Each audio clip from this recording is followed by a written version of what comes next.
Hello and welcome to another video. In today's video we will be turning this Lazy Susan into a 360-degree product turntable. It's quite easy to do with some basic materials, and it can really provide you with some nice new looks for your product photography or video shots. So yeah, let's get started. So first of all, what do we need for this build? You need one Lazy Susan, a couple of screws. The number that I use here is 8, but you can get away with 4 or any more than that would be fine, I think. Something to mark, something to measure, and something to screw the screws into the wood. This could be either a drill or a screwdriver, that's up to you. I'll use a drill for this video. And something to cut your wire, rope or thread with could also come in handy. And then we'll start off by drawing 2 lines across the Lazy Susan. Just marking all the 4 spots on the most outsides of the Lazy Susan. So as I mentioned, I'm using 8 screws. That means that I need 8 spots all divided across the Lazy Susan the same width apart. So I'm measuring between the 4 points we just marked, and I just put a mark in the center of these 2 spots. So it was 27 centimeters, so in the middle it's 13.5. And that's my guide for the next 4 markers across the Lazy Susan. It will just be a line straight from the center through those points, and then on that line I need to screw my screw. And to make everything run as smoothly as possible, once you're unwinding and winding the wire in the end, it's quite critical, or it's best if all the measurements are about the same. A couple of millimeters here and there doesn't really matter that much, but it's best to be as precise as possible. And for the definitive marks on the Lazy Susan, I'm going to measure them all the same distance from the center. So from the center ring of wood I measure 7 centimeters towards the outside. And I do that for all 8 spots, and that's my definitive spot for where I'm going to screw the screw into the board. So keep in mind that if you do this with more or less screws, that your measurements won't be the same. And also, if the size of your Lazy Susan is different, the measurements will also be different.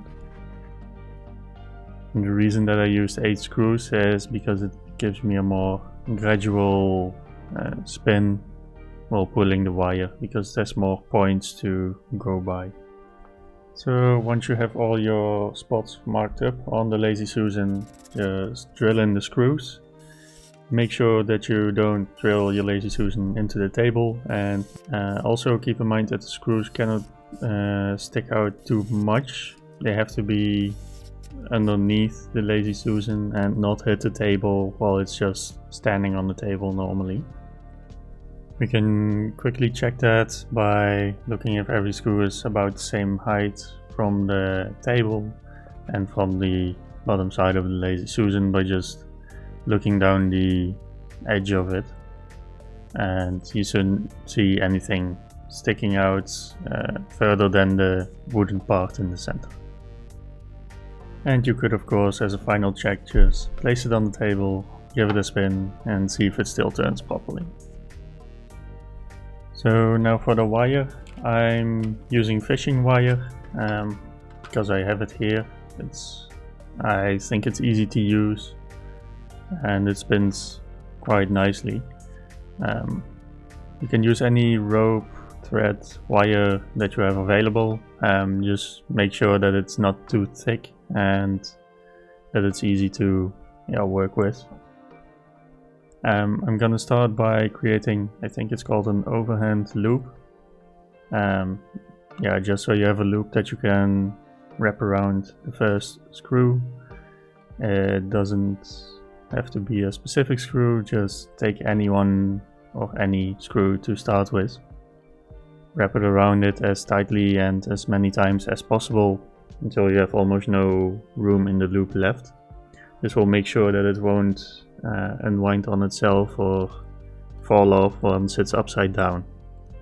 So once you have your line of thread or rope connected to the first screw, with a loop or any other method that you prefer, just take the line and go past every screw and do that for a couple of times until you have a few rounds wound up on your Lazy Susan.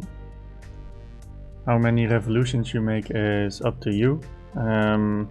Just keep in mind that if you make 3 revolutions of wire, you can also spin the product or the item that you place on it for a total of 3 times completely around. So once you're done looping the wire on your Lazy Susan, you have a couple of revolutions of line, rope, thread on there. Then you have to create, or at least cut the wire and create another loop at the end of it. And just to store it, you can hook this on one of the other screws and make sure that it's a bit tightened, or that there's a bit of tension on there, that it won't fall off while storing it. And then you can give it a test spin, put something on there, take the last loop from the screw, and keep in mind that you have to keep a tension on it, that not that the whole line that's spun on there just falls off onto the table, because then you have to wind everything up again. Turn it around, keep the tension on it, place your product on there, and you're ready to go. Just pull the wire as steadily as you can and your product will turn at a nice speed. And once you're done spinning the product, just keep tension on the line and with your hand spin the Lazy Susan in the opposite direction to wind the wire up again on the screws. And as a final step, I also add a piece of tape to the final loop. This will give me a visual guide of which is the last one, and it will also help me connecting it to the last screw for storing, and it will give me something more visible on the table than a transparent line if I have to keep tension on it or put an item on it to keep it tightened.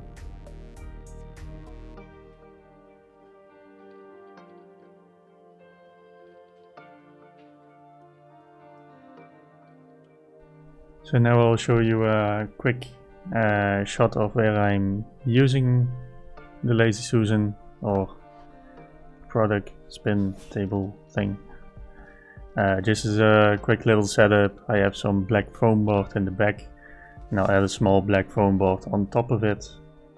And then we're going to take a nice dark and moody shot of one of my lenses. It's the Nikon Z70-200. It's one of my favorite lenses so far. And on the right side there's a Nanlite Pavo tube, just lighting the scene. Now by pulling the wire you can set the speed, just try to be as consistent as possible, and you should be able to create some awesome product shots like this.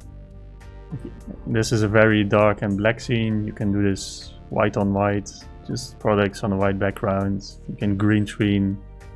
There are many different options to use this.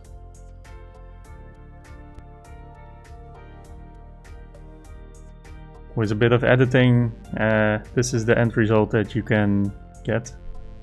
And like I mentioned, there are many different uses for this. So that was it for me for this video. I hope you liked it. I hope you learned something new. You got some new tips, tricks or techniques that you can use in your photography and videography toolkit, and some new ideas, something to spark your creativity to work with. But yeah, you have many different options with this small and easy project, and to really make your product shots shine. So let me know in the comments below if you like this video, subscribe if you want to see more of my content, and I hope to see you in the next one. Have a nice day.